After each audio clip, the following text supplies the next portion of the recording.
चल छोटे, आज बहुत बड़ी चोरी करते हैं। ए जी मैं भी चलूंगी ना। नहीं, तुम आती हो और हमारा सारा काम बिगाड़ देती हो। ए जी प्लीज ले चलो ना, मैं कोई काम नहीं बिगाड़ूंगी। भैया ले चलो ना भाभी को। ठीक है चलो।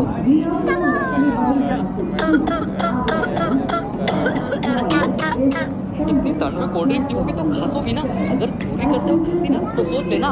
ठीक है जी। चलो। तुम फिर से कोल्ड ड्रिंक पीने लग गई, फेंको उसको। हाँ जी। चलो अंदर। कौन है रे?